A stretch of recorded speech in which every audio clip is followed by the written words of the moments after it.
My name is Oshrit Sabag. I live in Kibbutz Nachal Oz, which is located 800 meters from the border with Gaza. I first arrived here in order to become a student. I fell in love with this community. Years went by and I met my husband and we decided to stay here. This is such an island of sanity here when it comes to people taking care of each other, helping each other. It's amazing. We're like 400 residents here, so it feels like a big family. Summer 2014, Protective Edge started when the IDF entered Gaza for a major operation, I would even say war, against Hamas terrorists in Gaza. We went through hell. Over 240 rockets fell here on the kibbutz. Most of the families with children left the kibbutz and we stayed refugees out of our homes. We had 5 terror attack tunnels that were found surrounding the kibbutz. Some of them was found filled with ammunition. You get SMS message saying a terror attack tunnel was found near the kibbutz. There's a risk of a penetration. Stay in your homes, lock the door, turn off the lights, don't make a move, don't make a sound till the IDF makes sure that everything is clear. And you are going through nerve-wracking hours that you just, all you can do is pray. Then one very difficult Friday, the kibbutz was bombarded, and then someone shouted that we should call the Triggerman family because they heard shouting from the house. They were my best friends on the kibbutz, so I ran outside to call them. And I saw my best friend standing, with a dress with blood and flesh on it. And then we realized that their son was killed in front of their eyes. Everyone was broken. We were overwhelmed. We were so, wow. Many families decided to leave, 17 out of 90. We started thinking of things that we can do in order to get back on our feet. So we thought of a model of entering a new house, renting it for a period of time, and a large part of your rent goes into a fund that helps you pay for the house. We had to take loans, obviously, because we had to, build the houses and pay for infrastructures and everything, and we needed help. The representatives of JNF came here. They have seen the situation that we are in, and they didn't stay indifferent. It would have been very difficult if we hadn't received that help from the Jewish National Fund. It was the right hand, the right assistance at the right time. The partnership between Nachal Oz and JNF feels very natural. I think we share the same values, the same ideology. We believe in taking action. It's a partnership that works. If you come here today, phase 2 is almost finished. The next phase we are going to build, almost half of the lots are already taken, and we still have families coming. It is so important to have people here because we are the first frontier of the country. This is Zionism. That's the real deal.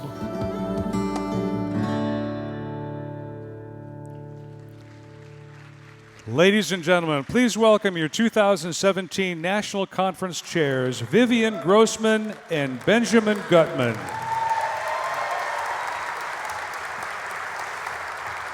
Wow, look at all these people. Amazing. This is so wonderful.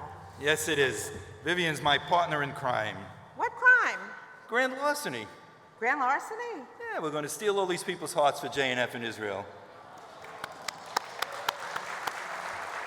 So good afternoon and welcome to Jewish National Fund's 2017 National Conference in Hollywood. My name is Ben Gutman and I'm one of your chairs for this year's National Conference. I am also the National Major Gifts Chair and a proud member of JNF's Negev Society and World Chairman's Council. JNF is my voice in Israel. I'm thrilled to co-chair this year's conference with my dear friend Vivian. I want to thank you all for taking the time to join us for this wonderful annual event. Many of you have traveled to be with us very far, and we're so excited to have you here finally to experience what we have been planning for months. Many months and months, right? A special thank you to our sponsors, Carnival Corporation, represented here today by Joshua Leibowitz, Chief Strategy Officer, and Merrill Lynch. And now I'd like to take a moment to welcome all of those who are joining us at JNF's National Conference for the first time. So please, all first-timers to the conference, stand so that we can recognize you. Wow.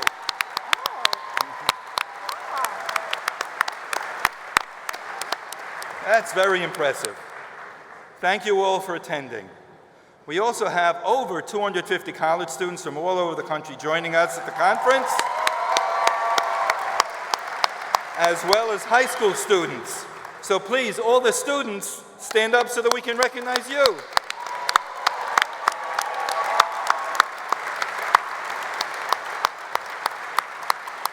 Thank you for coming. We have a surprise for you. What is this? Just give me a minute.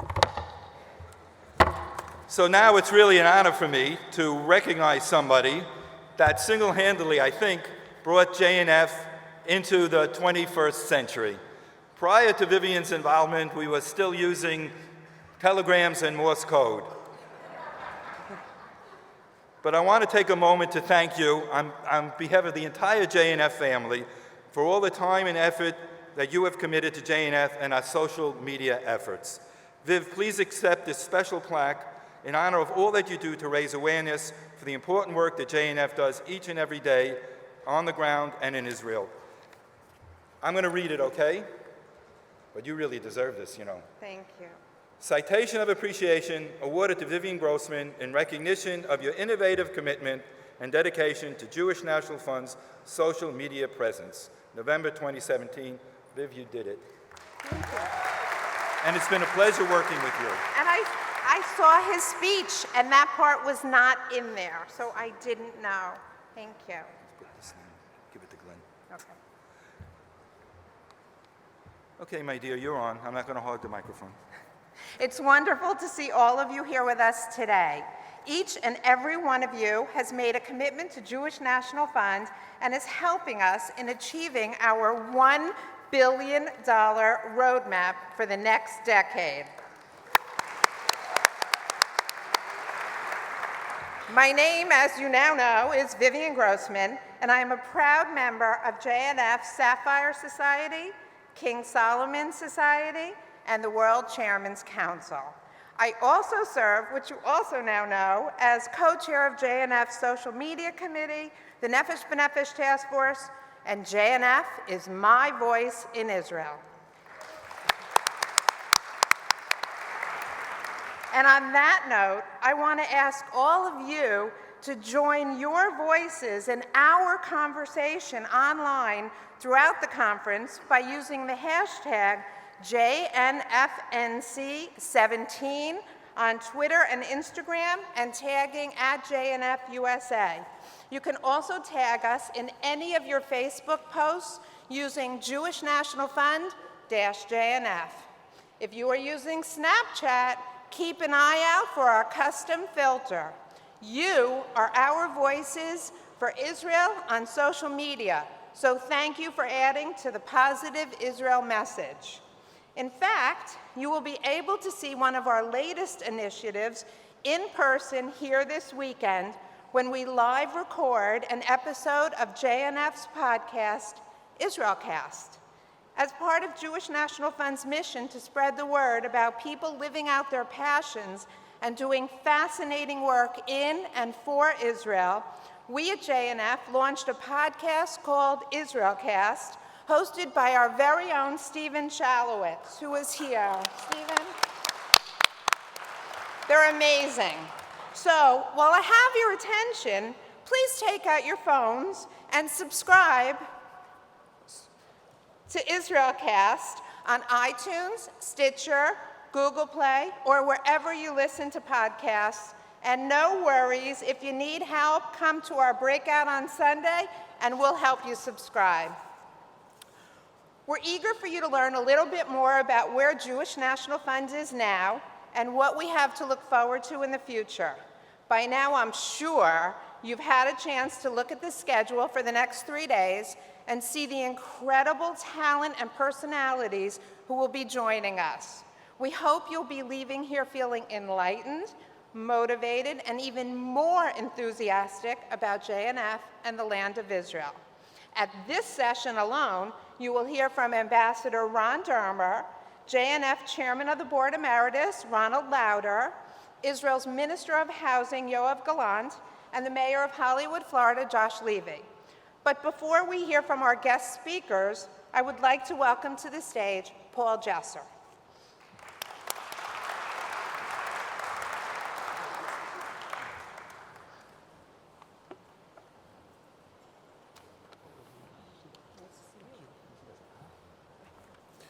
Good afternoon. As JNF's Senior National Executive Vice President for Regions and Campaign from 1990 to 1997, and as the first national staff person to meet with and work with your new President Saul Lieberman, I am greatly honored to be part of this amazing gathering. It is with great pride that I have watched this historic American organization grow. The JNF has certainly become your voice in Israel. Today we recognize Veterans Day, acknowledging and honoring all those individuals who served and continue to serve our great nation as members of the United States military. I am a veteran of the United States Army and served in the Vietnam War.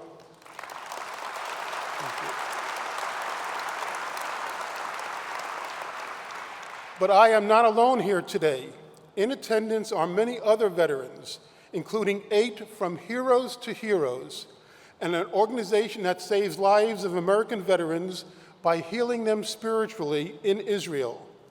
I am proud to inform you that in 2017, the Jewish National Fund's Education Department coordinated 20 events with those heroes on 8 college campuses and reached an audience of over 230 college students.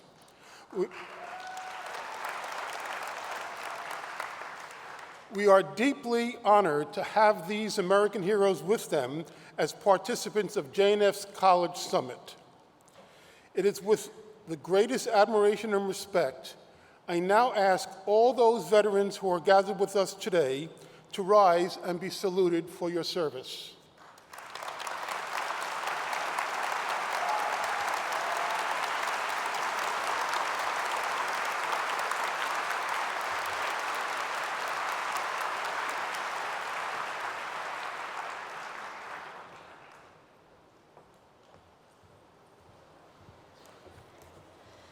Thank you, Paul, for those very meaningful moments. It's been a long time. Remember you when? Back in Cincinnati. Anyway, I am Nina Paul, the National President of Women for Israel and a proud member of the Task Force for Disabilities, the co-chair of the Subcommittee for Ali Negev, on the Board of Governors of Ali Negev, a proud member of the Negev Society, Sapphire Society, and Century Council. JNF is my voice in Israel.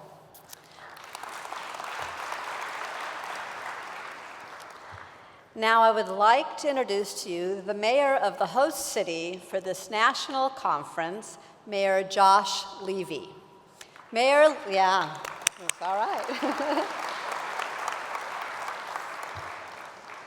Mayor Levy grew up in Hollywood, Florida, and began his public service career over 18 years ago as a law clerk in the City of Hollywood City Attorney's Office. During his term as mayor, Levy is committed to improving neighborhoods, ensuring public safety, helping to improve public schools, and stimulate economic growth and job creation.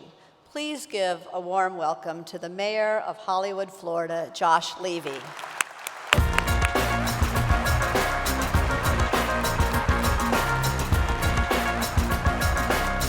Good afternoon, everyone. It's so great to have everyone here gathered for this Jewish National Fund conference and for you to be gathered here in our city of Hollywood, Florida.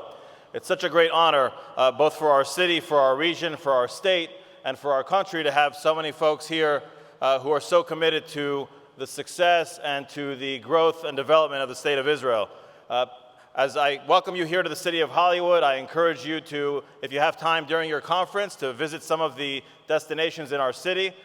Just up the beach here, a walk away, is a beach, Hollywood Beach, that has a world-famous broadwalk that was ranked as a top 10 public space destination in the United States, and also recently ranked as a top 10 beach in the United States by TripAdvisor.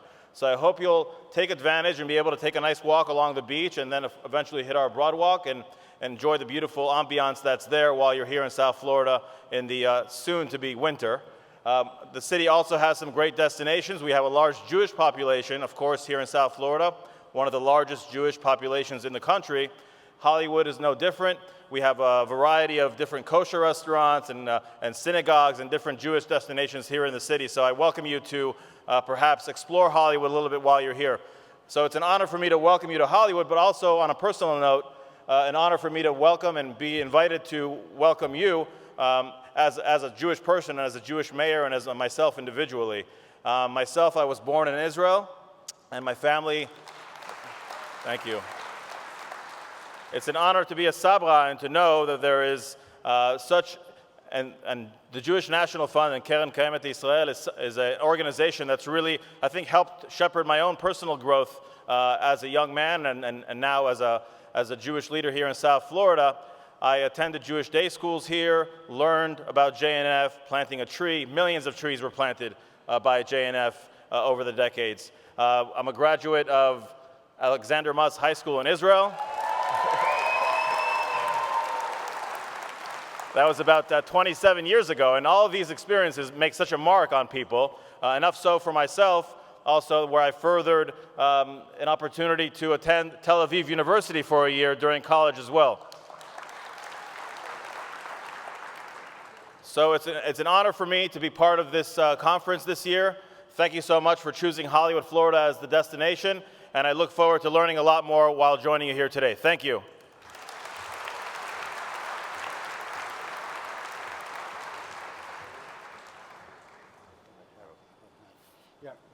Merlini, thank you so much for that introduction. You're more JNF than any of us, hey. as JNF as anyone. So really appreciate it.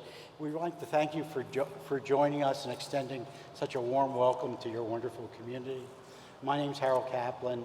I'm involved with the board for JNF, member of the President's Society and the Century Council. And we just wanted to extend to you something you've probably seen many times, sure. a framed certificate for... Trees for Israel.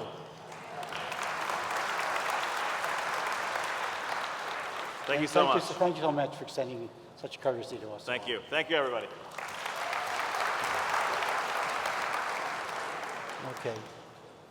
Okay. Now I would like to welcome to the stage one of my favorite people in the JNF family, Lauren Lieserbram.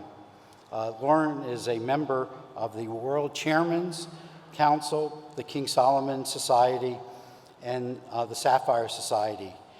She will be introducing a very special guest for us who I think most of us, probably all of us, know in one way or another, including the students here. So, Lauren?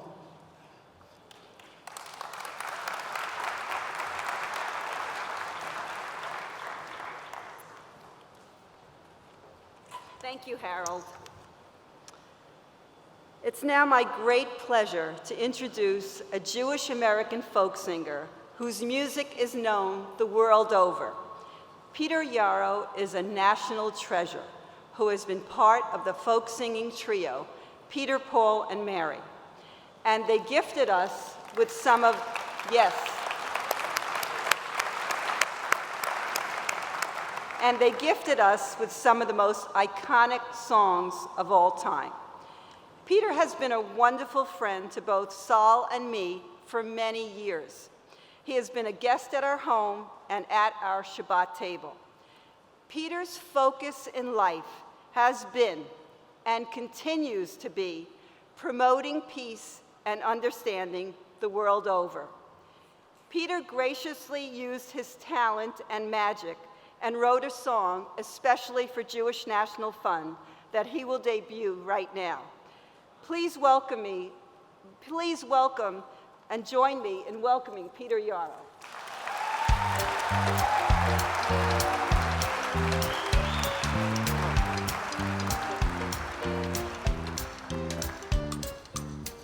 Well, I am super delighted to be here.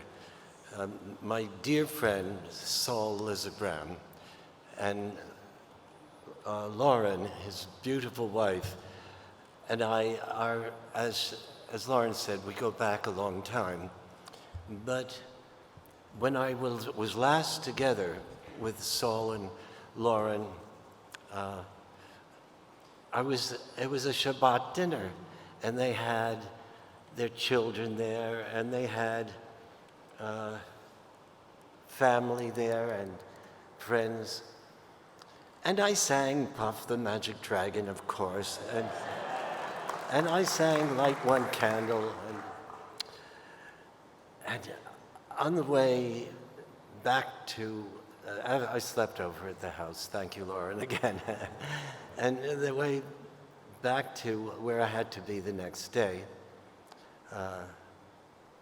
my friend Saul said, Peter, I don't know if this is presumptuous, but I'm the new president of the JNF. And I said, Mazel Tov. And he said, would it be okay for me to ask you to write a song for JNF? Well, you know, yes, I said. And so I did. That wasn't long ago. As a matter of fact, it's so recent that I have to read a lot of the words. But my heart goes out to Saul and Lauren because when they heard it, they said it really touched their hearts. So now I feel really good about this, and now I'm going to share it with you. And if you get to know the chorus very quickly and you feel like singing along, stifle that impulse. No, just do so. And later on, we'll sing some songs you know, but do sing a few. Okay, we need this down a little bit and this up a little bit, and I think this will be good. Okay.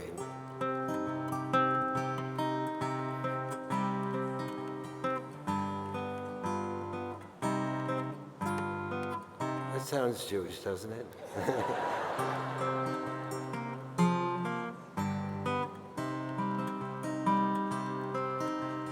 To make sure Israel will flourish, we know who'll always stand to cherish and protect the promise of this precious land. The JNF gives all its heart to lift this nation's song. They pledge their lives, pledge their lives and fortunes to make sure the dream lives on. Israel, Israel, we lift our voice in song. Israel, oh Israel, make our nation strong. Israel, Israel, protect her from all wrong. Israel, oh Israel, we pray the dream lives on. Who knew that dry, unyielding land could grow to be one day be? Who turned the dream of Israel into reality? What heroes lit a candle in ways beyond compare, so barren desert could become a nation green and fair. Oh Israel, we lift our voice in song. Israel, oh Israel, we pray the dream lives on. place where Jews could finally come and give their heart and soul to build a bright tomorrow, to fulfill a vision bold, where painful demons from the past no longer hover near, where freedom rings and justice calls and hope will banish fear. Oh, Israel, Israel, we lift our voice in song. Israel, oh Israel, we pray the dream lives on. Try that with me. Israel, Israel, we lift our voice in song. Israel, oh Israel, we pray the dream lives on. Wonderful, you're sounding great. Let's do it again. I'm a glutton for music. Israel, Israel, we lift our voice in song. Israel, oh Israel, we pray the dream lives on. Whose vision sparked the planting of 300 million trees, so land could bear the fruit and honey of what life could be. 1,000 great communities were built by iron will, as the JNF determined to its prophecy fulfill. Israel, Israel, we lift our voice in song. Israel, oh Israel, protect us from all wrong. Israel, Israel, we protect us from all wrong. Israel, oh Israel, we pray the dream lives once more. Israel, Israel, we lift our voice in song. Israel, oh Israel, we pray the dream lives on.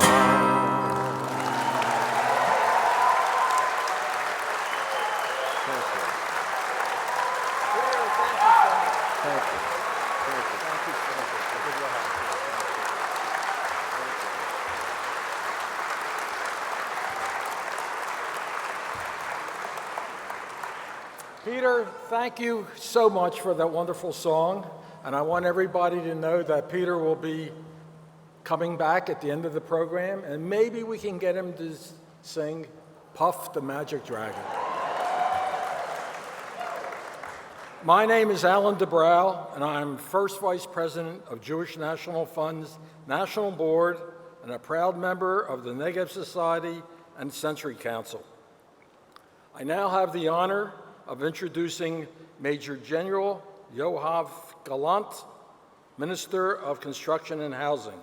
A 35-year veteran in the IDF, Gallant served in key roles as military secretary to Prime Minister Ariel Sharon and as commander of the Southern Command.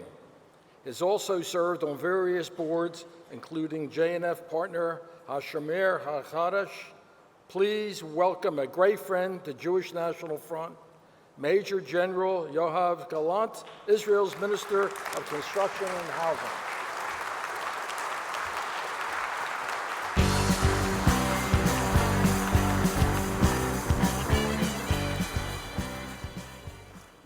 Good evening, ladies and gentlemen. I would like to take this opportunity to thank you for allowing me to be here with you today and to speak to you. I would especially like to thank Ronald Lauder, Chairman of the Board, Ron Dermer, Israel Ambassador to the United States, Sol Lieserbaum, President of the Board, Jeff Levine, Chairman of the Board, Russell Robinson, Chief Executive Officer, Rovik Danilovich, Mayor of Beersheba, and Mayor Josh Levy from Hollywood. I wish to speak to you today about the challenges that face Israel and the Jewish people, at least in the next generation. I will open by saying that today our situation is good, and in some ways, it's better than it's ever been. Having said that, our situation is very sensitive to changes and very delicate. Therefore, on every subject I will mention here, together, and I will look forward, together with you, towards the necessary action in order to make sure we preserve or improve our standing. We find ourselves facing 5 major challenges in the next generation. The first one is the issue of security. I speak both on internal and external security. This is one of the quietest periods we have ever been in, and it is relatively quiet on all our borders, at least over the last 40 years that I can remember from my combat military service. However, the situation is not perfect. On the southern front, for almost a decade now, since Operation Cast Lead, under my command as a Southern Front commander, there has been one major interruption in 2014. In Judah and Samaria and the rest of the country, all along this time, there have been a series of terror attacks that have taken place in Jerusalem, Tel Aviv, and all over Israel. But in general, despite these tragic events, this is a quiet period. The Gaza border and the Lebanese border have been quiet for a long time as a result of deterrence that have been achieved. The very important lasting peace with Jordan and Egypt, together with good performances of the IDF, brings stability and quiet to the border in the east and in the south. The Palestinian terrorism in Judah and Samaria is not able to achieve its objective. In any confrontation against Hamas in Gaza Strip, Israel will prevail. Actually,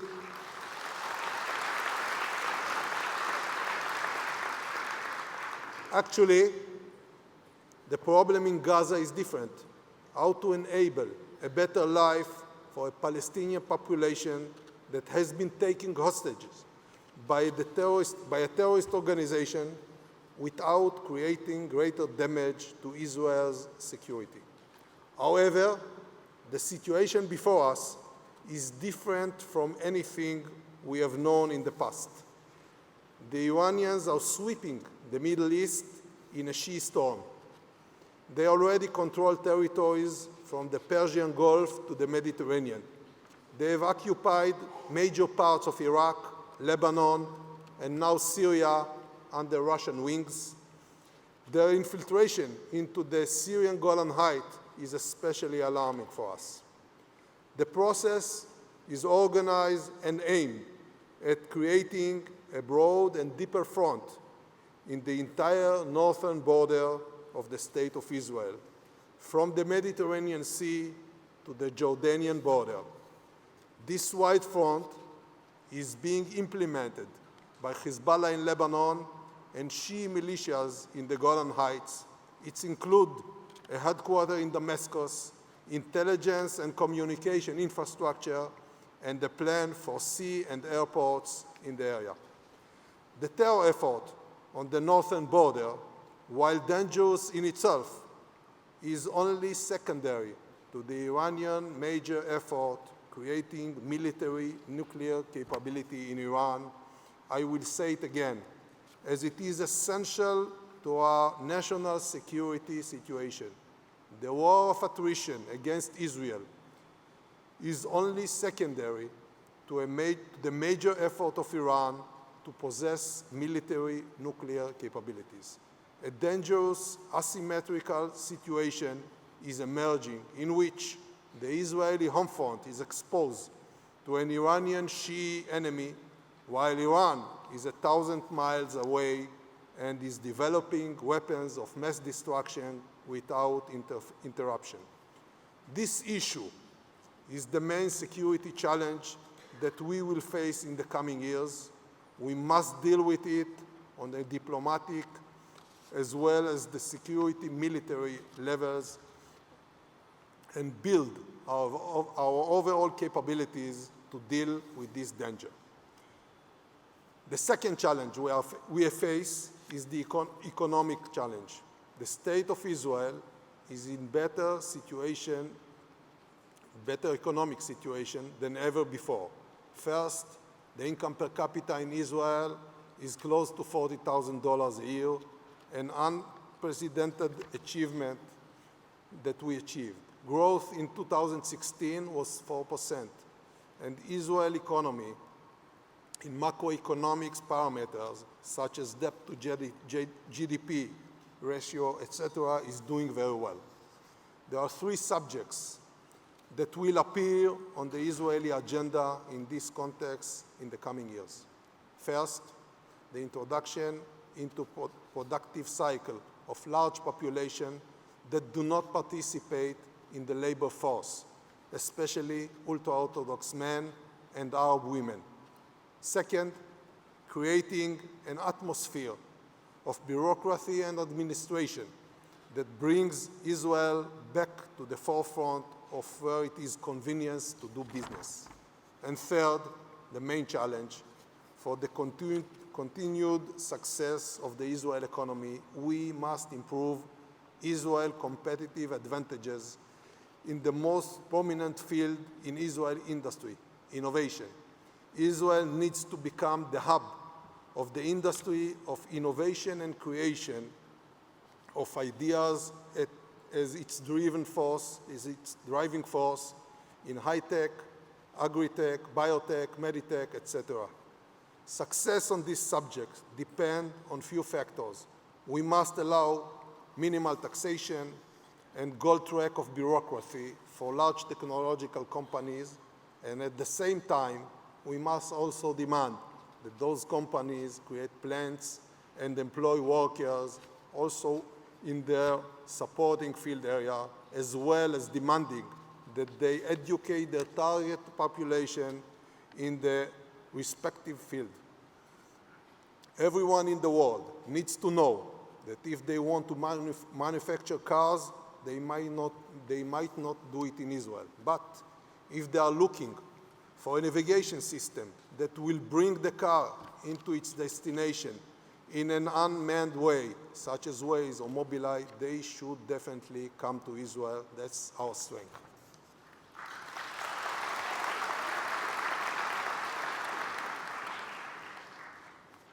The third challenge is of particular concern to me, the divide within Israel's society. We are losing large part of our strength as a result of a divide in Israeli public between Jews and Arabs, secular and ultra-Orthodox, right and left, rich and poor, and so on. From my experience over the years, when you lead troops through sea or land, you must remember that the leader at the head of the camp controls the direction, but the pace is dictated by the last man in line, creating a split of hatred by political elements for short-term profit is irresponsible and also, to some degree, dangerous. We all remember, especially here, that the Second Temple was destroyed because of baseless hatred. And this weakness is equivalent to the three reasons that led to the destruction of the First Temple. Therefore, in this context, we are required to have forward-thinking leadership, a leadership that leads by example, one that takes into account the critical target of closing gaps in Israel's society. The fourth challenge is to preserve the strength of the Jewish people. The Jewish people have never fully recovered from the Holocaust. With 14 million Jews living in the world today, the only place in which we have managed to fully recover is the State of Israel. 70 years ago, 600,000 Jews lived in Israel, and today we have 6 million, 10 times more.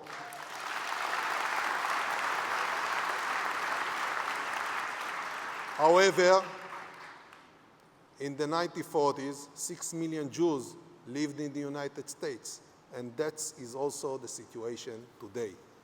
In the rest of the world, there are 2 million more Jews. If we do not take dramatic actions, in 2 generations, Jews will be found mainly in Israel and North America.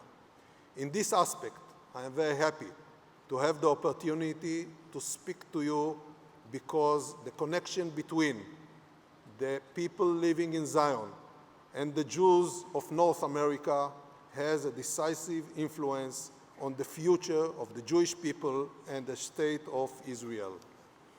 It is our duty to maintain a tight connection and a productive conversation to make sure that every Jew, secular, Reform, Conservative, and Orthodox, sees the state of Israel as his homeland, no matter what she or he currently calls home.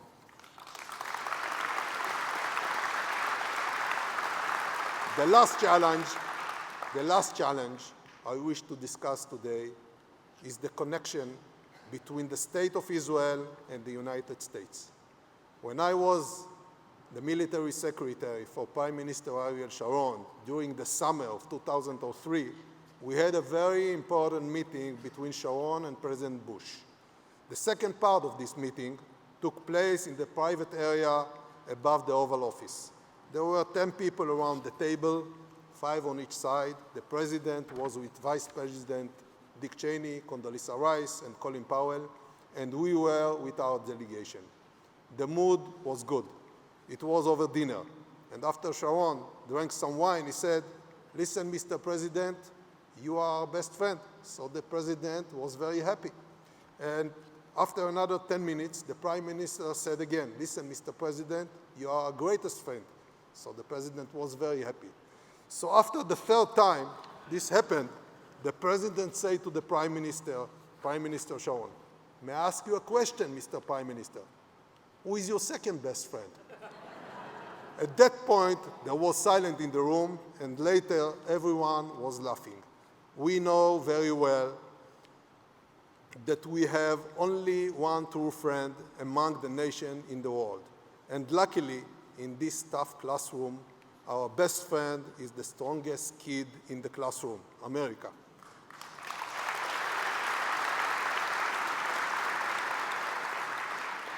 Our relationship with America touches upon all 4 issues that I have raised previously: security, economy, closing gaps, and of course, the future of the Jewish people. There is only one country in the world with whom Israel shares interests and values: the United States of America. In order to preserve the strong connection between the US and Israel, we must maintain a close connection, first and foremost with the American people on all its levels: the American public, American Jewry, the administration, Capitol Hill and leadership at the state level, and of course the President and the White House, all with complete bipartisanship. To conclude my remarks, I would like to say that I am looking in a very positive and optimistic approach at the future of the Jewish people and the state of Israel. But even the greatest national phenomena of the last century, the creation of the state of Israel, needed to have maintenance. We must work very hard together to preserve the miracle we inherited from our forefathers, the revival of the Jewish people in the state of Israel, its homeland. Thank you all very much. God bless you. God bless Israel. God bless America. Shabbat Shalom. Thank you.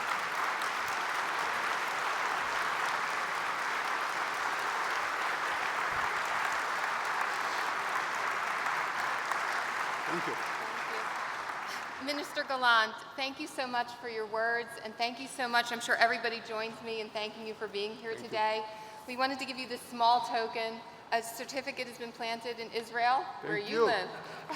as a small way to thank you for your words here today. We all took them to heart, and we appreciate your coming here to speak to us. Thank you so much.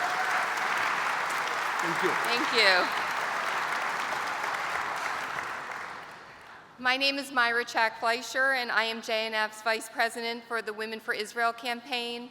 I am on the Task Force for Disabilities and the LOTEM chair of that subcommittee, et cetera, et cetera, et cetera. I'm a proud member of the President's Society, the Sapphire Society, and the Century Council, and JNF is my voice in Israel. I'd like you to all take a moment to watch the video screens for a very special video.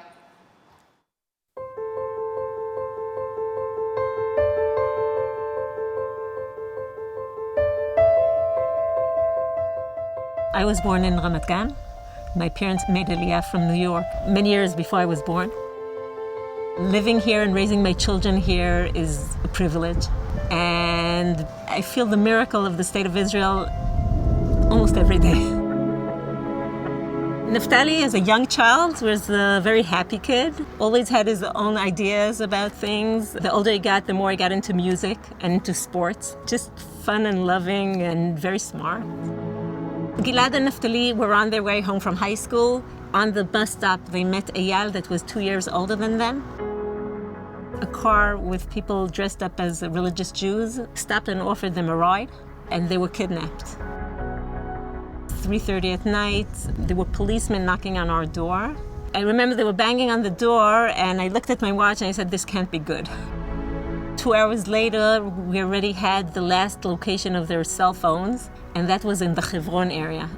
It didn't take much to understand what the story is. From there on, it became crazy. Very anxious, very, worried doesn't even contain the meaning of the experience. But also in some other ways, there was a sense of something else happening. People in every circle of life, whether it's family and community, and it's the army and the intelligence and the Shin Bet and the government, and all over the State of Israel, and Jews from communities around the world, they all brought out the best in them.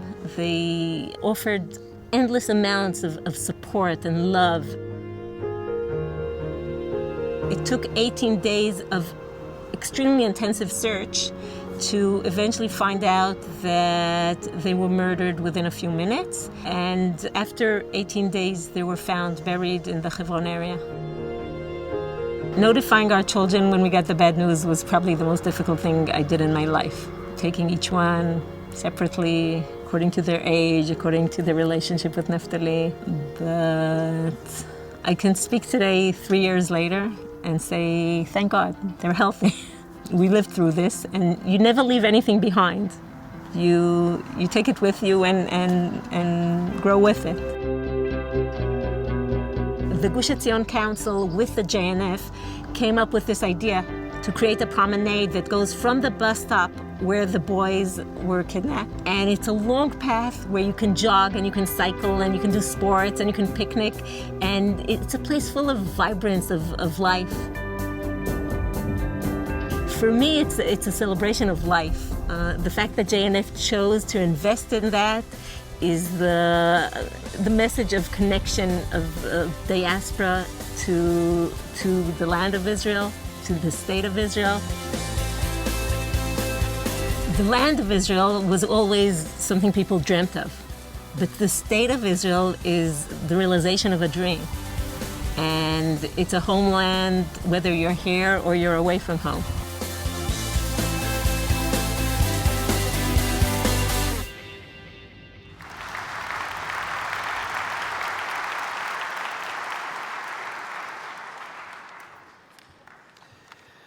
Hello, JNF. My name is Alan Fisher, and I serve as Co-Assistant Vice President for Education, and in particular for our college activists. I'm also a member of the JNF's King Solomon Society and World Chairman's Council, and a past president for the Northern California region. One of the programs that I'm proud to associate with is the JNF Campus Fellowship Program, which is an elite Fellowship for College Students. JNF trains and supports the campus fellows from across America to promote Israel as a country working to make the world a better place. And they help to recruit other students to participate in JNF programs. Once selected, they are prepared for their positions through a leadership seminar in the summer and the college summit in the fall. They learn about Israel and about our vital projects there.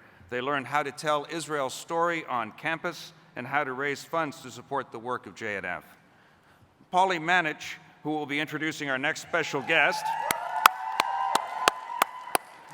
is the JNF Campus Fellow at Rutgers University, where she is a senior, and together with her fellow JNF Campus Fellows and 250 college students, she's taking part in JNF's College Summit this weekend. I'd now like to turn over the podium to Polly.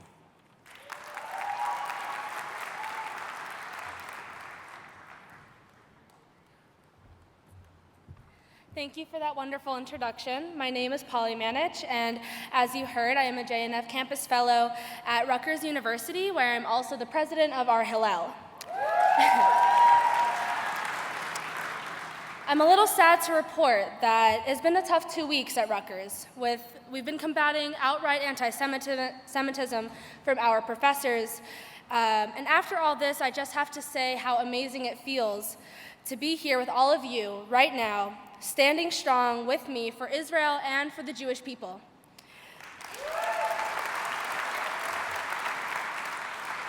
I really cannot thank you enough for all that you do. It is my great honor to introduce to you a man who was born and raised in South Florida before making Aliyah in the mid-90s, Israel's ambassador to the United States, Ron Dermer. Prior to his appointment, Ambassador Dermer served as Israel's Minister of Economic Affairs in the United States and then as a senior advisor to Prime Minister Benjamin Netanyahu. He is also the co-author of the best-selling book, The Case for Democracy, The Power of Freedom to Overcome Tyranny and Terror, which has been translated into 10 languages. We are delighted that he has taken the time from his very busy schedule to speak with us today. Ladies and gentlemen, please help me to welcome Ambassador Ron Dermer.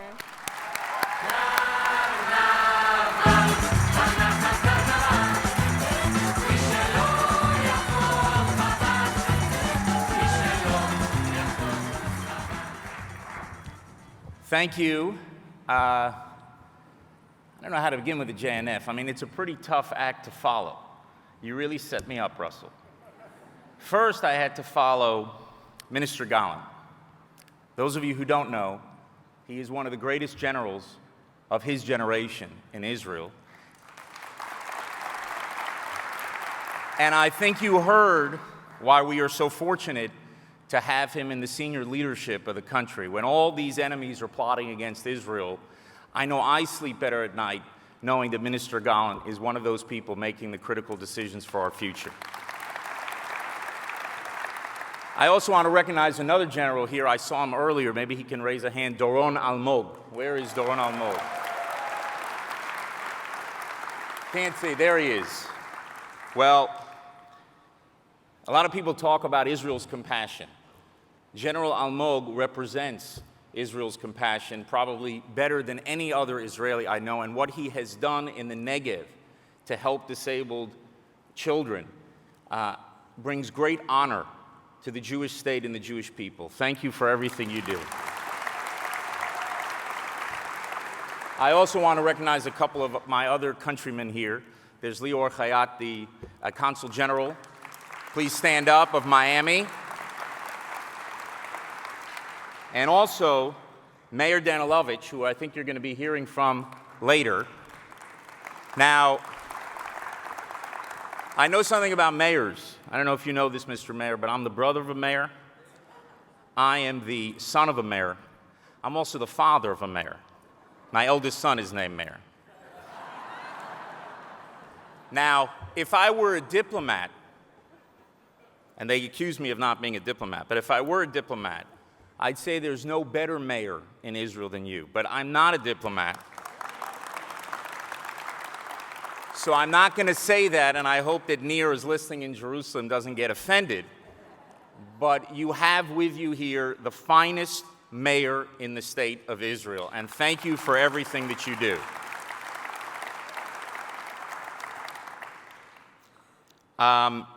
But I have to say, Russell, not only did you put me after Minister Gahn, you put me after Peter from Peter, Paul, and Mary.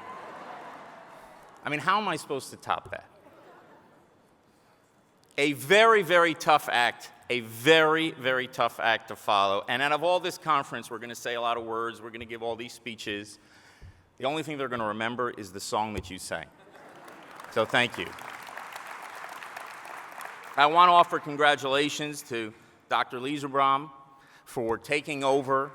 I should say congratulations and commiserations for assuming the mantle of Jewish leadership. I want you to remember during the difficult days under your leadership, the story of Moses, that he did 10 plagues, he split the sea, he goes up for 40 days and 40 nights, he's 8 hours late, and he gets a golden calf. We are a tough people to lead. Just remember that during the difficult days that will come. We are a tough people, but a great people, and I wish you great success.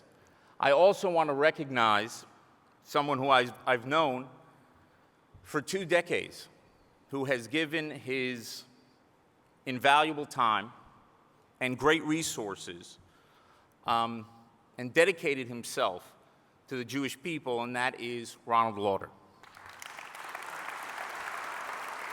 Now, some of you know, obviously everyone here knows of his support to the JNF. You know of his support to the World Jewish Congress. I hope we all can recognize that he has done something truly remarkable in Jewish historical terms for the renovation and rehabilitation of Jewish life in Eastern Europe. I think only Chabad competes with you in rehabilitating Jewish life. I also know that he's been dedicated for many, many years to the search for peace between Israelis and Palestinians and Israel and all of our neighbors, and he has worked tirelessly to advance all those causes. And the reason why he has my admiration is I get to encounter as ambassador, you get to meet with a lot of senior people, a lot of wealthy individuals, prominent individuals, and what you find often is that as people go up the social totem pole, they don't always turn to their own people. They leave their own people behind. And what I've seen from Ronald Lauder throughout his life, that the higher he gets, the more focused he is on his own people. And I think that's something everyone here can applaud. Now, finally, I want to thank the students for being here. Now, if you would have told me when I was in college that I was going to come down and spend a Friday in South Florida listening to a bunch of people give speeches, I would have said that's not going to happen. So you are way ahead of where I was when I was your age, and you are phenomenal ambassadors for the state of Israel, and who knows, maybe one day somebody sitting over there will be an ambassador of Israel. So thank you for everything that you do. Now, those of you probably don't know it unless you've been with JNF for many, many years. 50 years ago, my father was the chairman of the Miami chapter of the JNF. Anyone here remembers that? Anybody? Yeah, one guy. One guy. Very good. So there's a personal connection that I have with JNF, and I deeply value this organization. But beyond that, as an ambassador, I also appreciate the role that you've had of national significance. You have been a cornerstone of Zionism. And if you think about it, you think about the great symbols of Judaism. What comes to mind? Torah scrolls, menorah, a shofar. Now think in your minds of the great symbols of Zionism. What do you think of? Churchill, Herzl, right? Balfour, Herzl, some great figures in the past. How about an Israeli flag everyone immediately connects to the Israeli flag. But I think if you ask Jews around the world of the one symbol that they most associate besides the Israeli flag or a picture of Herzl, it's probably the pushka of the JNF, one of the great Zionist symbols. Now, that's a symbol of the partnership of Jews across the world working together to restore Jewish sovereignty in the land of Israel. But it also said something very important. It said that that work was not the work of the Montefiores and the Rothschilds and the Lauders and the Adelsons and the Schustermans and all the great people who we've had who have donated so much. It's the work of every single Jew around the world that could put a coin in a box and they could be a partner, a true partner in the rebuilding of the Jewish homeland. And you have this annual conference. And this year you've decided to do it down in South Florida, and I'm honored that you've invited me. But when you have annual conferences and you invite people, usually what you do in boardrooms is you take stock of the investments that you've made. And I think today I'd like to speak a little bit. Minister Gahn talked about many of the threats that Israel faces, and he's right. But I want to think about today about that investment, all those coins that were put in those boxes for all those years, in all those decades. How is that investment going? What is the return that we've gotten on that investment? Well, I would want to do that in any year, but I particularly want to do it this year, because this year we are in a year of anniversaries. We are celebrating the 100th year of the Balfour Declaration last week, and in 2 weeks it will be the 70th anniversary of the UN decision, the partition resolution of the UN. Next year will be the 70th anniversary of the State of Israel. And we are in the 50th year of the reunification and liberation of Jerusalem.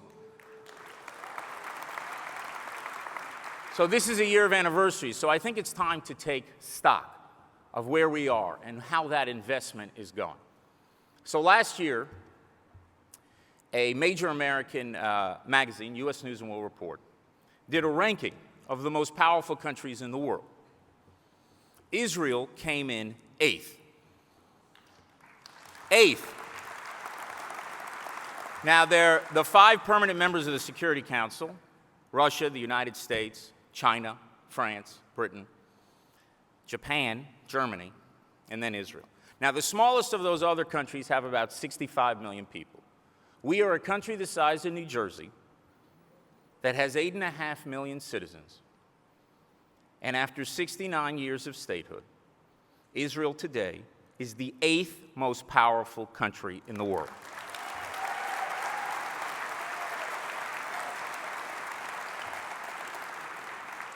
Pretty good return. And why are we so powerful?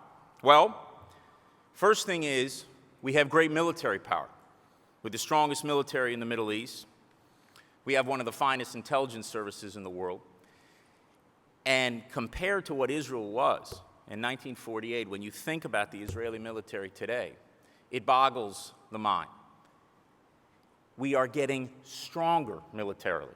Last year, at the end of last year, the first 2 Joint Strike Fighters landed in Israel, a 5th-generation aircraft. We're the first country outside the United States to have that aircraft as a platform for defending our country. And of course, you all know of the defensive capabilities that Israel has with Iron Dome and David Sling and the Aero Missile Defense System. And we are deeply grateful to the previous administration, to President Obama for signing an MOU with Israel for 10 years of military assistance moving forward. So we're strong militarily, and we're getting stronger. And we are very strong economically, as the minister said. In 1948, Israel had the same GDP per capita as Egypt and Jordan. Today, we have a higher GDP per capita than Japan and the average EU country. Well, the problem in Israel is not that we don't have a high GDP per capita. The problem is we don't have a lot of capita. We don't have a lot of people, and we have enormous defense needs that we have to fund on a very small population, which is why we're so grateful that the United States, for decades, has helped Israel shoulder its defense burden. But our economy is not only strong in terms of its GDP, our economy is strong because we are the innovation nation. We are a global technological power in many, many fields. It's hard sometimes when they see these numbers for people to understand how dramatic it is, and often when I would cite a statistic to somebody, they think you must have gotten that from a Hadassah newsletter from Nashville or something like that. Not anything wrong with Hadassah. Love Hadassah. Grandmother, mother, sister, everybody's in Hadassah. But when I tell you that Israel is a global technological power, it's true. Believe it. We are a global technological power in agriculture. We are a global technological power in water. We are a global technological power in cyber. In the last 2 years, Israel has accounted for 20%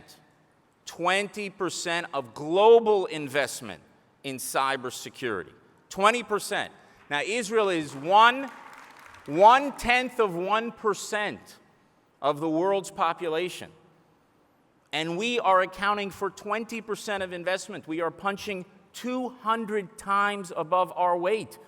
In cyber, Israel is not that small country the size of New Jersey. In cyber, Israel is bigger than a China. That is a global technological power. And another field that we're a global power in is now autonomous vehicles. We have about 300 startups in the car business in Israel. Now, they don't build cars in Israel. We're not going to build cars, but any of you here see that recent commercial with LeBron James going into the driverless car? Nobody watches basketball here? Nobody? He gets into a car, a driverless vehicle, and there's Intel at the bottom.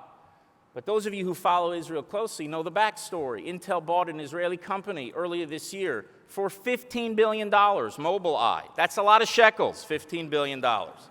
And not only did it buy it, but it gave Intel the keys to Mobileye. Intel gave Mobileye the keys to the car business, the virtual autonomous vehicle business, all around the world. So you have this remarkable technological powers in Israel, and that's becoming more and more important because the 21st century is a century of knowledge and innovation. And the ability of a country to create conceptual products, that's what's going to drive growth. And Israel is in a better position than probably any other country around the world to seize that future. So strong militarily, strong economically. Here's something that you don't hear about. Israel is very strong diplomatically. For the last few years, one of the narratives that's been out there has been that Israel is getting more and more isolated. Israel is less isolated today than it has ever been in its history. Ever. The Prime Minister of Israel has visited 6 continents in the last year. We've expanded dramatically our ties with 2 small countries in Asia. You may have heard of them, China and India, and Japan and South Korea. He's the first Prime Minister to go to Australia, first Prime Minister to go to South America, first Prime Minister in decades to go to Africa. Countries around the world are coming to Israel as well. We had a visit this summer, the first visit of an Indian Prime Minister in history by Prime Minister Modi, and we'll go there in January. Why is that happening? That's happening because these countries, they didn't all of a sudden join the World Zionist Organization or the Jewish National Fund. They want Israel to help them solve their problems. When I said before that we have one of the greatest intelligence services in the world, we do. Our intelligence services have prevented about 24 major terrorist attacks around the world in the last few years. Major terrorist attacks. And these countries want our help in providing security to their people and confronting the threat, the global terrorist threats that they face, and they want this innovation. They want that water technology. They want that agriculture technology. They want the cyber technology to help them protect their systems. That's what's creating this moment, unprecedented, of all of these countries coming to Israel and Israel being able to develop relations with all these countries. But of course, as the minister said, there is no more important country to Israel than the United States of America. And I can tell you unequivocally that relations between the United States and Israel have never, ever been better than they are today.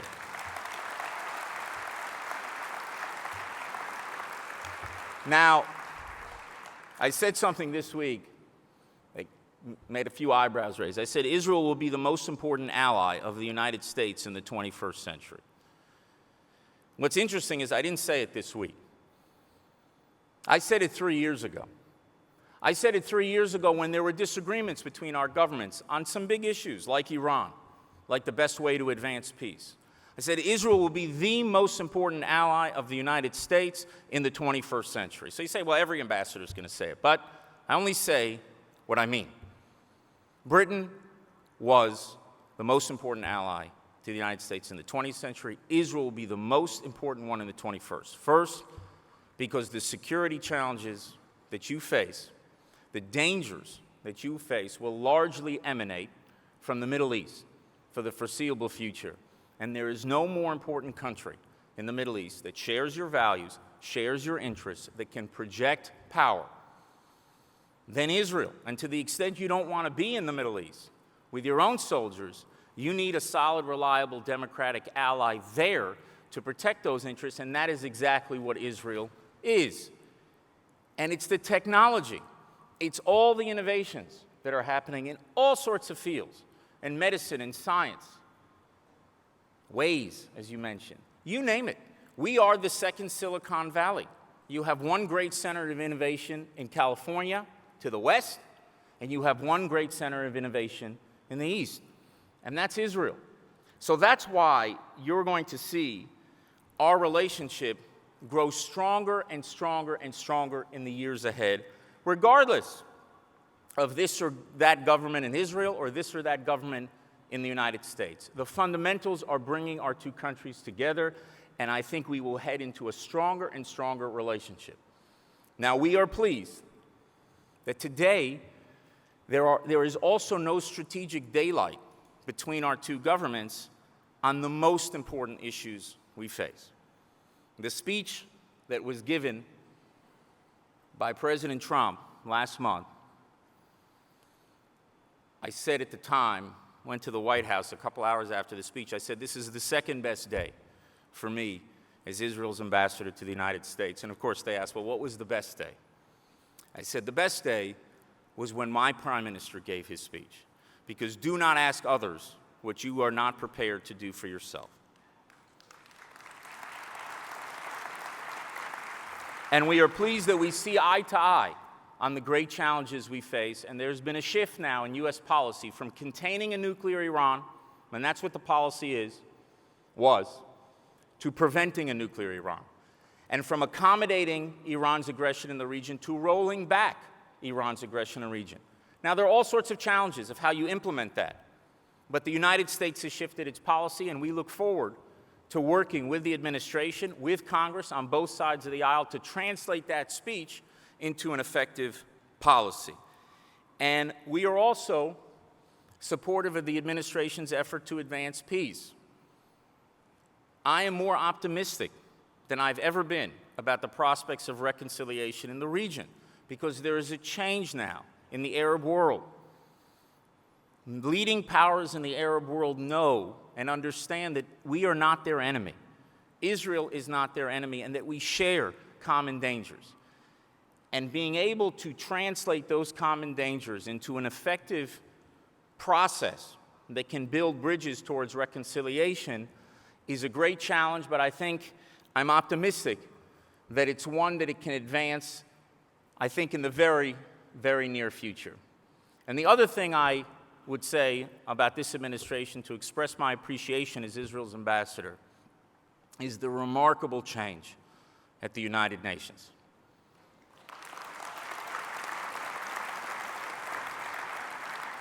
I spoke before about all these changes that are happening in Israel's bilateral relations with these countries in Africa, in Asia, in South America, and elsewhere. But we have not seen that translate yet into changes of voting patterns in multinational institutions like the United Nations. Well, we were waiting for a tailwind from Washington, and we got one, and her name is Hurricane Haley.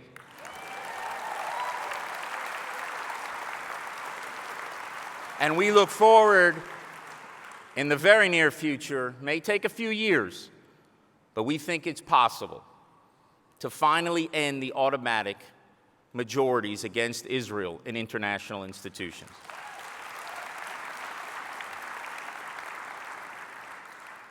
Now, you look at military power, economic power, diplomatic power, the great relationship with the United States,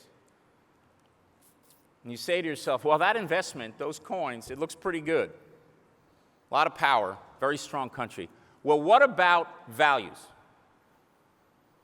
We're a Jewish state. And what we carried throughout our history was not power, it was values. We didn't have power, and that's why we were subject to every evil under the sun. But we always carried our values. What about those values? And it's hard to pick up a newspaper without somebody criticizing Israel for its values. Democracy in Israel, concern, its imminent collapse. Look, I am a son of America. I love this great country. Greatest democracy in history, and a great country for the Jewish people that has opened its arms for the Jews and enabled them to be full members of this society.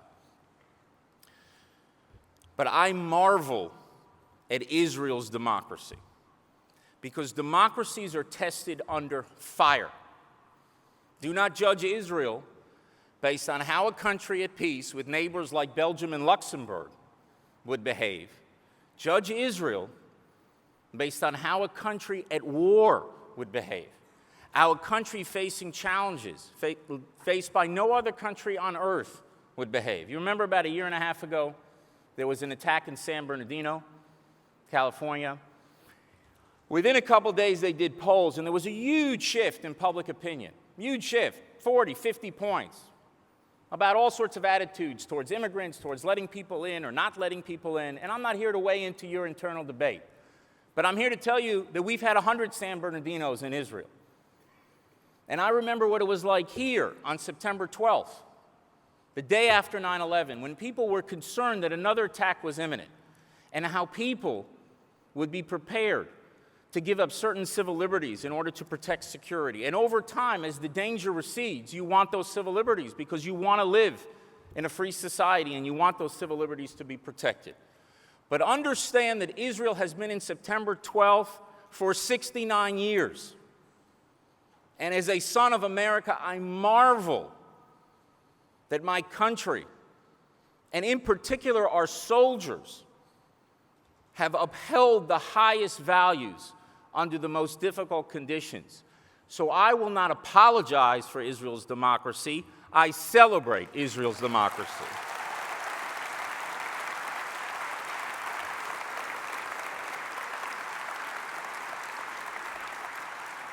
So as you sit there taking stock, thinking about your investment, I hope that you realize how remarkable it has been. That's not to say we don't have challenges, we do. The challenge of Iran, first and foremost. The challenge of finding a responsible path to peace with our neighbors. The challenges of confronting the rising tide of anti-Semitism around the world and the nefarious BDS movement, which is anti-Semitism. The challenge of ensuring that Israel is a place where every Jew, as the minister said, Reformed, conservative, Orthodox, secular, traditional, whatever, every Jew around the world knows and feels at home in the state of Israel. But in this year of anniversaries, I hope that you can look a little bit beyond those challenges. And you can think about everything that Israel and the Jewish people have overcome. And remember that your parents, your grandparents, and their grandparents, and their grandparents, going back 100 generations, would have given anything to trade their problems with yours. 100 generations of Jews dreamed to live at a time when there would be a sovereign Jewish state. 3 generations of Jews, all represented here today, have had the unique privilege of living that dream. And with that privilege comes a great responsibility, and that is to secure that dream for future generations. And I have to say, that is not just the responsibility of prime ministers, ministers, or ambassadors. It's a responsibility that falls on each and every one of you. And by supporting the JNF, not only have you made the best investment ever,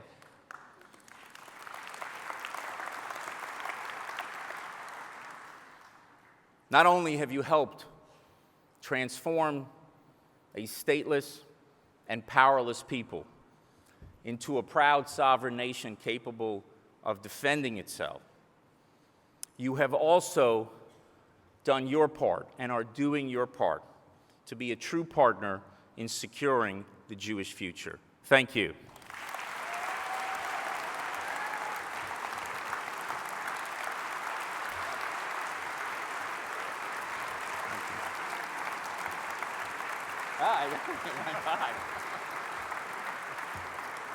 Thank you so much for joining us. Ambassador Dermer, thank you so much for joining us here today.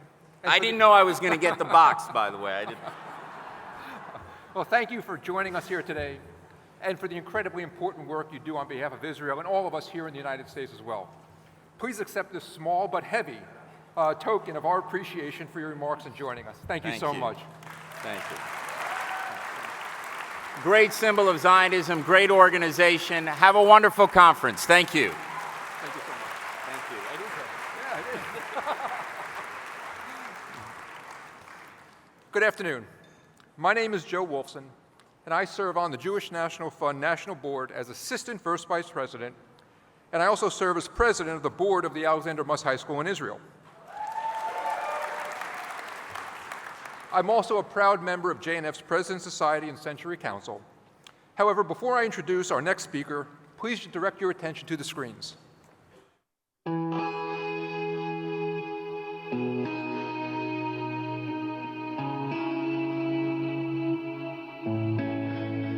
I'm Adva. I'm almost 29 years old. I was born with something called CP. To be here living even like this, it's actually a miracle. I'm thanking God every day that I'm here. Adva was born prematurely, and unfortunately she suffered a massive brain hemorrhage after birth. We really did not know if she would be able to stand, if she would be able to walk. And, you accept that and try to concentrate on what she can do. Over the years, we've seen that she can do many, many wonderful things. Adva speaks 4 languages fluently. She's a trooper. She works hard, and she has been working hard all of her life. And living a life like Adva, it's very courageous. I've been in a wheelchair my whole life, but that doesn't stop me to do anything. I've been riding for as long as I can remember myself. To be on a horse for me is like walking because I can't move my legs very well. When I first came here, I was 3.5 years old, and it seriously seemed like a fairy tale. When Red Mountain opened, Adva was first client, and she began riding here regularly on a regular basis, once a week, sometimes twice a week. The movements that the hips get is just like the movement of walking, so it was recommended. Therapeutic riding is for everyone. It works with emotional issues, it works with behavioral issues, it works with physical issues. It works with absolutely every level of special need or disability. Red Mountain Therapeutic Riding Center is set in Kibbutz Grofit, which is in the Arava Valley. Therapeutic riding is exceptionally expensive, and most families that have special needs children can't afford to pay for their therapy. So JNF allows us to give scholarships to the families of children, young adults, and allows us to work with them. And because they are so generous, we're able to work with so many. Since JNF came, we reached just about every child with special needs from the Eilat and the Arava region. Without the JNF, we just wouldn't be here. Therapeutic riding gives so much to so many people, and we really feel it's important that we're here to provide that for the families in the South. Basically, horseback riding and riding therapy became one of the most important things in Adva's development in so many ways. Physically, it helped her really strengthen. It helped her move in ways that she couldn't move otherwise. It gave her self-confidence. She gives us the therapy. She comes in here, she's full of her jokes and the way she speaks about us and the center. And so for her to come here and still be a part of our family here, which she is, it gives us a great deal of pleasure and joy as well. Every week, I come here to volunteer and to work. Red Mountain changed my life positively, ever since I was young to this day.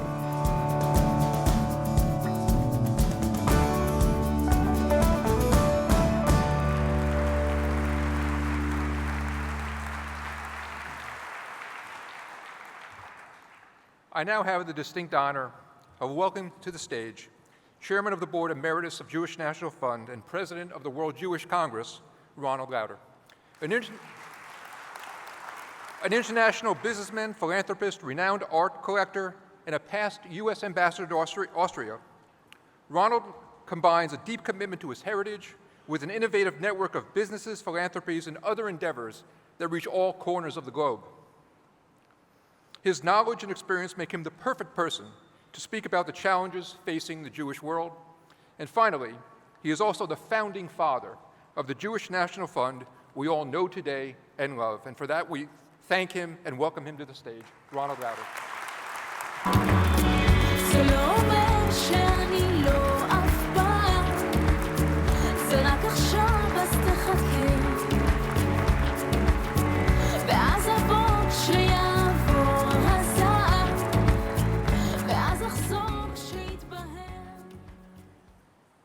After Ron Dermer, after Peter Yarrow, after this song. Mr. Gallant, Consul General Hyatt, and Ambassador Dermer, thank you. Mayor Levy and the other mayors in this room, and my fellow JNF members. It's my great pleasure to be here this morning, and in one of America's most vibrant, most committed, and most active Jewish communities, the Jewish community of Southeast Florida. I applaud you. I want to begin today with a personal story. I rotate the paintings in my office from time to time, but there is one painting that I never move. It hangs right above my desk, and I see it every day. I keep it there not because it was painted by a famous artist or because it's worth a lot of money. For good reasons. I keep it there for inspiration. It's a portrait of Theodor Herzl, the young assimilated Jew who started the Jewish National Fund, along with the modern state of Israel. He was born in Budapest in 1860. His parents were well off and they moved to Vienna when he was 18. He was educated in the best schools. He had a great life at a time in the late 19th century, Europe was a fabulous place for a wealthy young Jewish man. There were concerts, restaurants, and for the first time ever, European high society really welcomed the Jews. The last thing on Herzl's mind was his connection to Judaism. To many Jews of that era, the old men with beards and the ancient rituals were a thing of the past. Assimilated Jews believed the new European world was the future, and that future was unlimited. You know, you can go through life with rock-solid beliefs that you know are true, but the world has a bad habit of shattering those beliefs with a hard dose of reality. Theodor Herzl's moment of truth took place outside a courtroom in Paris. He had gone there in 1894 as a journalist to cover another trial of an assimilated Jew, Alfred Dreyfus, a French military officer falsely accused of treason. It wasn't the false charges or even the anti-Semitic kangaroo court that awakened something inside Herzl. It was the reaction of the crowds outside the courtroom and throughout Paris. They weren't just angry at Dreyfus. The trial unleashed an anti-Semitic tidal wave that Herzl had never seen before and never thought possible. He heard crowds chanting, "Death to the Jews," not death to Dreyfus, but death to the Jews. It was at that moment that Herzl understood that no matter how forward-thinking a society was, no matter how cultured, anti-Semitism did not come from the individual. It was ingrained in the culture, even in advanced cities like Paris. Herzl immediately understood that the only way Jews could protect themselves from this hatred was to live like everyone else, to have their own nation, to have their own army, to have control of their own destiny. It's called self-determination, and all people had it except one. Herzl wanted Jews to have it as well, and he understood that he would first need an organization like JNF to develop the land for the country to grow. Think about a visionary. Herzl created the JNF 31 years even before Hitler and anyone heard of Hitler. It took a trial of a falsely accused French military officer to wake Herzl up from his comfortable sleep. That happened to me too. I don't claim to be a Herzl. There's only one Herzl. But I have worked my entire adult life to build upon his legacy. You could not have found a more assimilated Jew in New York City than me. I also was raised in comfort. I went to the best schools. Yes, I knew I was Jewish. Even I knew my parents were Jewish. But my connection to Judaism was the last thing I cared about. I went to synagogue twice a year. The prayers seemed very foreign to me. I found New York's museums and cultural things more interesting. But in 1986, when President Ronald Reagan appointed me to be the U.S. ambassador to Austria, something happened that I never, ever expected to happen. I arrived right in the middle of the Waldheim affair. For those of you too young or who have forgotten, Kurt Waldheim was the Secretary General of the United Nations from 1972 to 1981. He was often a guest in our home during those years. I remember him as a tall man with impeccable manners, very well respected. But there was just one problem. Kurt Waldheim lied about his Nazi past. He told people that he was wounded on the Eastern Front and then studied law in Vienna. The truth is, that he was an officer in a unit to the very end of the war in military intelligence. From that unit, did some terrible things in Greece and Yugoslavia. When his lies were exposed and he left the United Nations in disgrace, Kurt Waldheim refused to go away quietly. Instead of just retiring, he went back to his native Austria and ran for president. He wasn't hiding his past, and he wasn't ashamed of anything he had done. I remember one day going to hear Waldheim speak in St. Stephen's Platz, the large open square next to St. Stephen's Cathedral in the center of Vienna. I still remember his words. He said, "I did nothing wrong that your fathers or your uncles or your friends did during the war." And he said it was only the New York newspapers that turned it into a big story. We know what he meant by New York newspapers. That's a code word for Jewish newspapers.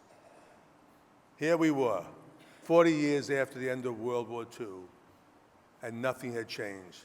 They were still blaming victims. They were blaming the Jews. The Austrians weren't ashamed either, and they elected him president. That was the first time in my life that I came across the truly ugly form of anti-Semitism. And I didn't like it. I had two choices. I could be quiet about it, let it all die down, and do my job as ambassador. In other words, go along with it. Or I could fight it. As ambassador, my job was to attend Waldheim's inauguration. I didn't want to go. The State Department said I had to go. But there was one person at the State Department who agreed with me, and that was the boss, Secretary of State George Shultz. I did not attend the inauguration. I took my family to France.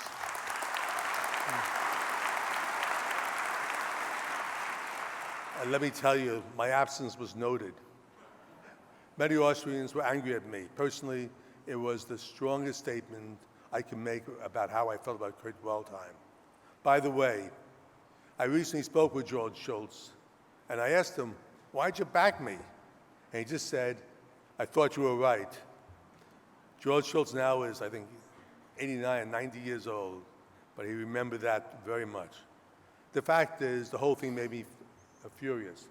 Like Herzl, it was at a point that I decided to devote the rest of my life to fighting for the Jewish people and the state of Israel.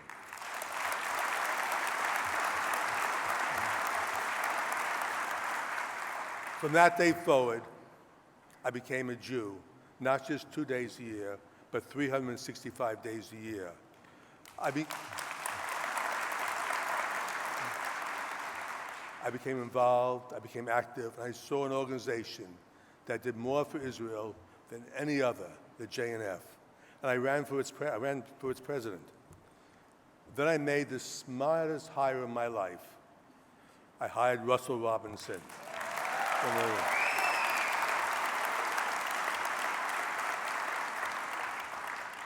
And during the next years, I rested. Russell has amazing focus, his vision, and his energy, and energy. Herzl founded the JNF after Dreyfus. I came to the JNF after Waldheim.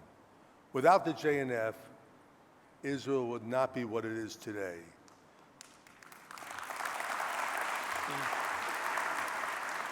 Let me ask you a question. What brought you here today? Was the lies about Israel that you see every day on the internet or on TV? Was it in the UN where those lies have become part of an outrageous bias? Or was it something else? Was it the realization that you wanted to help the Jewish people through the JNF? Or was it a small little blue box, the tzedakah box, in your home? No matter what it was, the comforts that many of us had in the 1970s, 80s, and 90s are gone. Something has changed in these past few weeks. Following World War II, no one was openly anti-Semitic because no sane person wanted to be associated with the Nazis. But 80 years and 3 generations later, people forget what that hatred led to. and many young people don't even know what happened. Today's anti-Semitism takes a new form. It's anti-Semitism that hides itself as anti-Israel. It's very convenient to say, I have no problems with the Jews. It's just Israel that I have problems with. Whenever I hear that, I think, come on, of course you have a problem with the Jews. Who do you think lives in Israel, Martians? Let me make this perfectly clear. When you hold the only Jewish state on earth to a different standard than any other country, when you lie about its past and its present, that's anti-Semitism, plain and simple. And frankly, it's no different from the old classic anti-Semitism that Herzl saw in Paris, lying about Jews, blaming Jews for things they didn't do, hating Jews. But there's one difference today. Today we have a strong and powerful Jewish organization like the JNF, the World Jewish Congress, and many others. And most important, we have the state of Israel, the Jewish state of Israel. One small country, but what a country.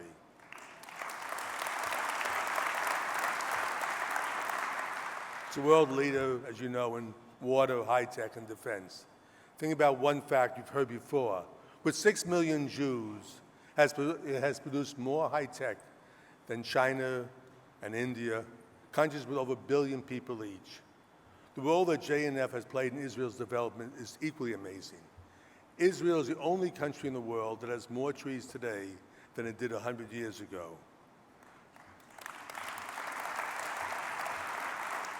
So a few years ago, I walked through a part of the Negev, dressed like this, by the way. Where there was nothing. I saw dry and barren land. As many of you know, the Negev makes up 60% of Israel's land. But because of the coordinated work with the JNF and its water resources and development, I came back to Gavat Bar and now has 400 homes, and it's a thriving community thanks to you. Just a few years ago, there was nothing. All of this is because of the incredible work that you have all done in water reclamation. There are some things we'll talk about over the next 2 days. Remember, as you heard, all this was done, and you know, in a constant state of war, without oil wealth and isolated in the world. I saw a fascinating poll last year. This may come to a shock to everybody. Israelis are the happiest people and most satisfied people on earth. I don't believe the poll. Israel scored high on Life Satisfaction Index, ahead of Americans, the French, and the British. Obviously, the Israelis did the poll. How can this be? Because no other nation on the earth had defended itself every minute, every day since its birth. No other nation has been the fact of being terrorized all the time. Terror continues to this day. I believe it comes from 3 things. First, this happiness. I still don't believe it. First, a tremendous belief in freedom. Second comes from the courage of the Israeli people, that I believe. And third, it comes from caring for each other, except for politicians. We see it every single day. I was fascinated when a lone soldier fell in the Gaza war in 2014. 30,000 Israelis who had never met him refused to let this young man die alone. 30,000 people. That lone soldier did not die alone. That's what we see in a Jewish nation. Freedom, courage, and a deep, deep caring for each other. It's what Jews do for each other.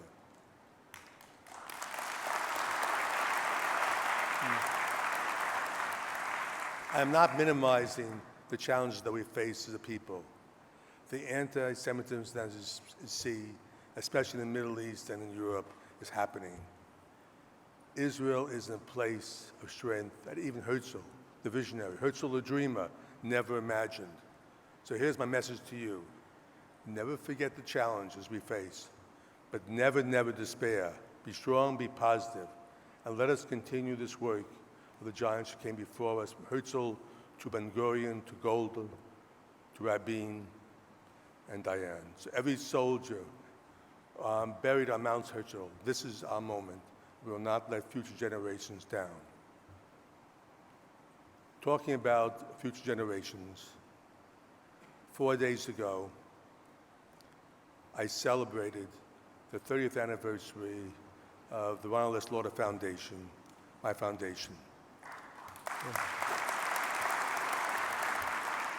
In 1987, I was concerned that we were losing a generation of Jewish children in Eastern Europe.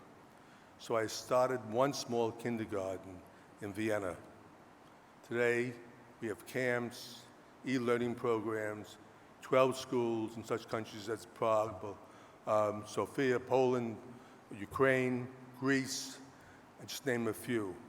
We've impacted somewhere between 35 and 40,000 children and their families. That's 50% of Jewish children.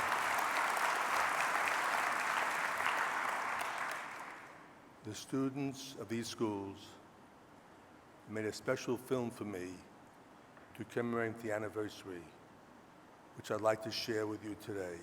And I ask you all to please rise.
Thank you, Ronald, for all that you have done and continue to do to strengthen the land and people of Israel and Jewish communities everywhere.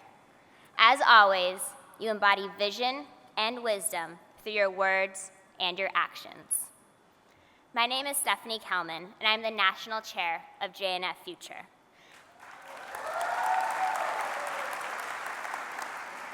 I'm excited to be here today, close to 100 fellow JNF Future members from all over the country.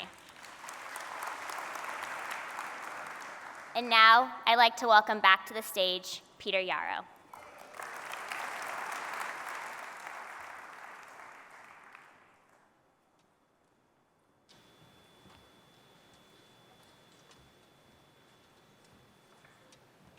I am so moved. I am so moved.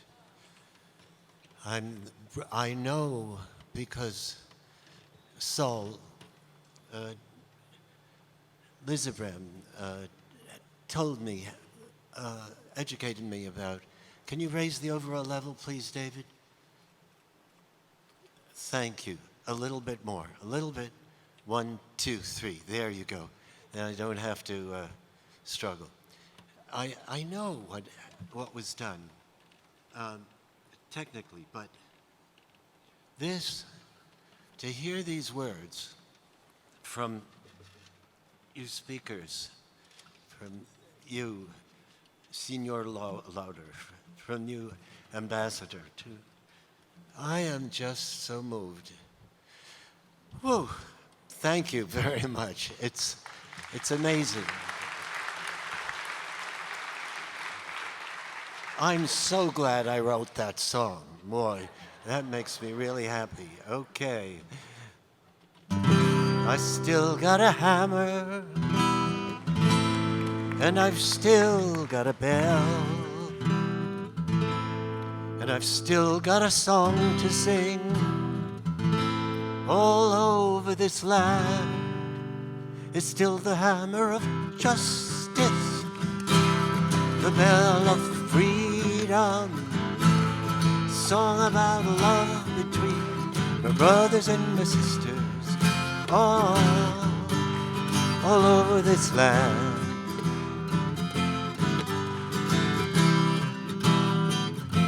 If I had a hammer, I'd hammer in the morning, hammer in the evening, all over this land. I hammer out danger, I'd hammer out a warning, I'd hammer out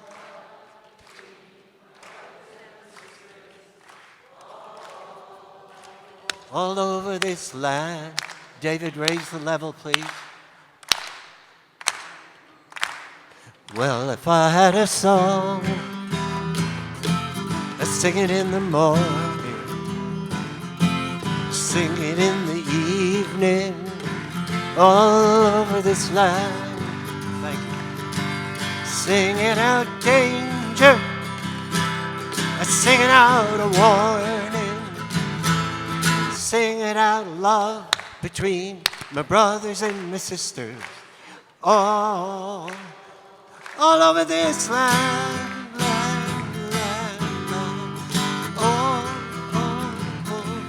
Well, I've got a hammer, and I've got a bell, I've got a bell, and I've got a song to sing all over this land. It's the hammer of, it's the bell of, and it's a song about love between my brothers and my sisters, all over this land. Hammer of justice, still the bell of freedom, song about love between my brothers and my sisters, all over this land. Land.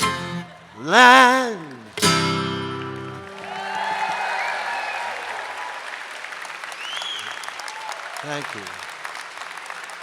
Thank you.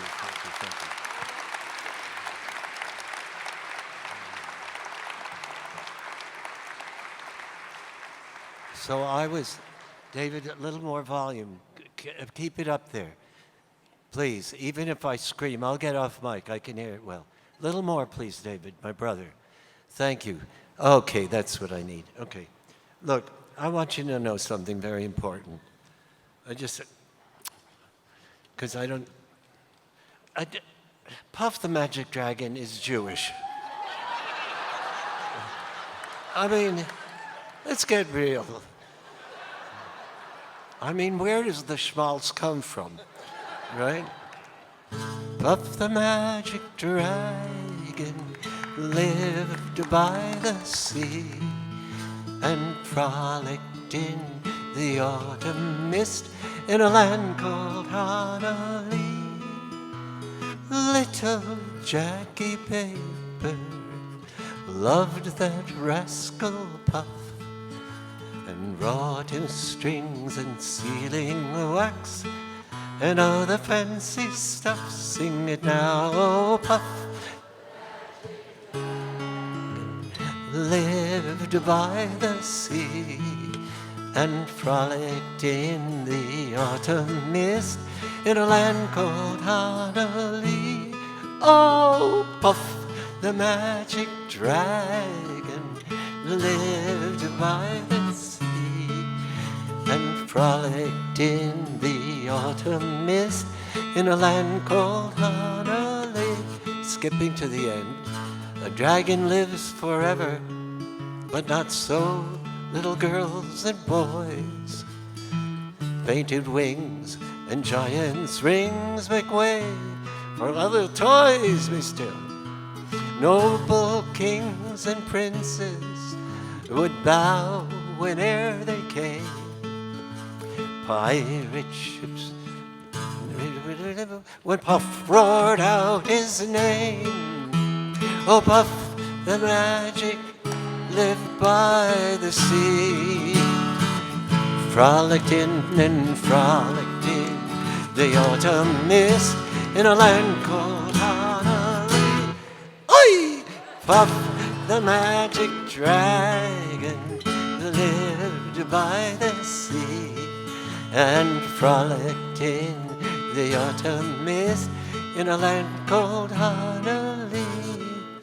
His head was bent in sorrow, green scales fell like rain. Puff no longer went to play along the cherry lane without his lifelong friend. Puff could not be brave, so Puff, that mighty dragon, sadly slipped into his, and here comes the important part, slipped into his cave. So this is about a real problem. Jackie Paper and Puff, they're separated. But how do we resolve this? The reality is that Jackie Paper went off into the real world because he had to practice something called tikkun olam. He couldn't just live in the world of children. He had to be there, heart and soul, to make sure that he was a part of supporting the JNF. Now, he didn't do that immediately. First he had to go to elementary school, high school, then he went to college, and then he went to graduate school, of course. But then when he was out, he began to realize how important his efforts were. So he started to do the old, we are the Tikkun Olam Brigade. And then he met a beautiful young woman.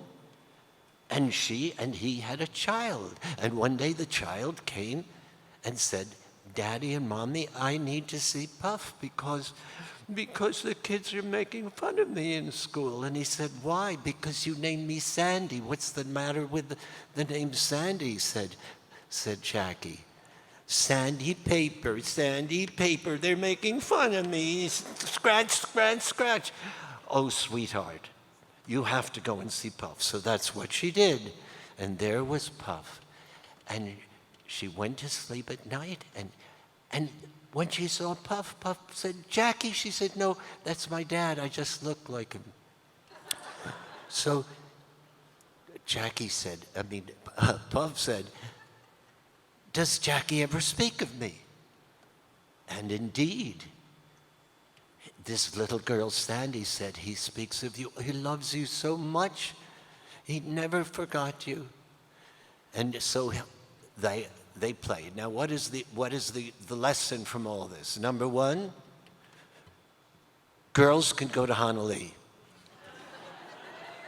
Number two, Puff's no longer lonely. So let's sing the last chorus in the present tense. Puff the magic dragon lives by the sea and frolics in the autumn mist in a land called Honolulu. Oh, the magic dragon lives by the sea and frolics in the autumn mist in a land called Annalee.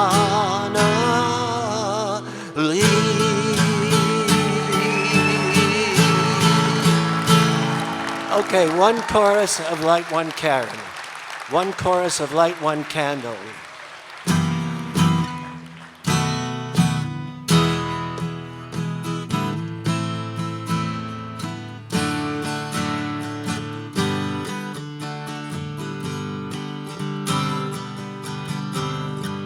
Light one candle for the Maccabee children, with thanks that their light didn't die.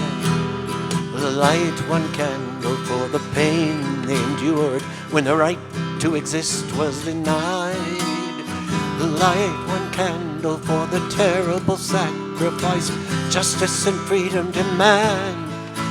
But light one candle for the wisdom to know when the peacemaker's time is at hand. Don't let the light go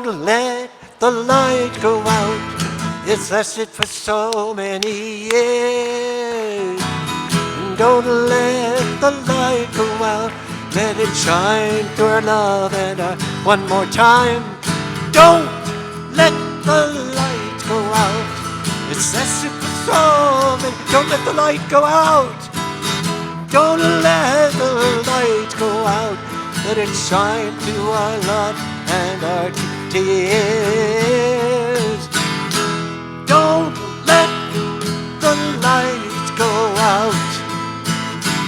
Don't let the light go out. JNF, you don't let that light go out.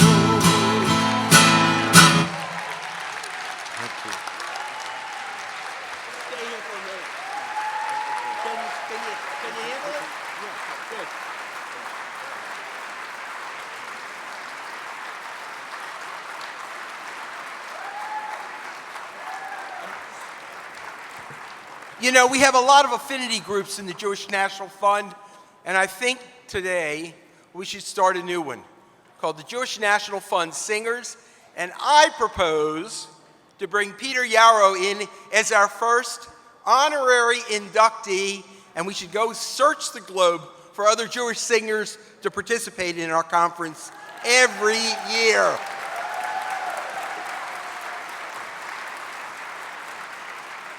So, on behalf of the Jewish National Fund, we are welcoming Peter into our Jewish National Fund family, and like the birth of a new child, never too young, never too old, we're going to present him with a tree certificate, a number of trees, and he was an icon for me personally. I have to tell you, this is such a thrill. Like my father, I tell you. You know, his songs could have been sung in Israel equally as well as they were sung in the United States in the 60s. Where Have All the Flowers Gone could have been sung after the Yom Kippur War, for the loss, for the pain, for the suffering of the Israelis. Our people have so much in common, and Peter couldn't be a finer representative and ambassador for all of us. Thank you.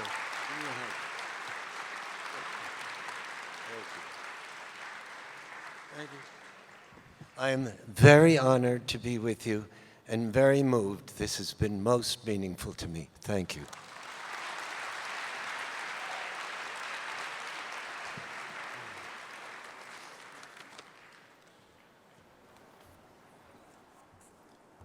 So in case you don't know, my name is Andy Klein. I'm from Maryland, and I am the National Treasurer of the Jewish National Fund. I'm a proud member of the World Chairman's Council, and along with my wife, Janie, we have made the Jewish National Fund part of our family. We are Israel with the Jewish National Fund. I came here because of my mother, who brought me into Jewish National Fund, and I'm here today because of my granddaughter, who was born at a Jewish National Fund conference, and the first gift we got was a Jewish National Fund JNF Future baby gift. So I'm really pleased to be here. I just want to go over a couple of things with everybody right now for the rest of the evening. At 5:15, we have our Kabbalat Shabbat services beginning, okay? And we have two. One conducted by Rabbi Lior Sinai from Alexander Muss High School. And we have an egalitarian service conducted by Rabbi David Baum. Right, so you can have your choice. Shabbat dinner starts tonight at 6:15 in the Great Hall number 3, followed by a program with special guest Daniel Silva, and I know everybody wants to hear him, Jamie Gangle, and Major General Amon Amog. So that's our program right now, and it's my extreme pleasure right now to bring up Leela Chertman and John Paul Puno to the stage to lead us in the national anthems of the United States and Israel. Thank you.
Oh, say, can you see by the dawn's early light what so proudly we hailed at the twilight's last gleaming, whose broad stripes and bright stars through the perilous fight o'er the ramparts we watched were so gallantly streaming, and the rocket's red glare, the bombs bursting in air, gave proof through the night that our flag was still there. Oh, say, does that star-spangled banner yet wave o'er the land of the free and the home of the brave?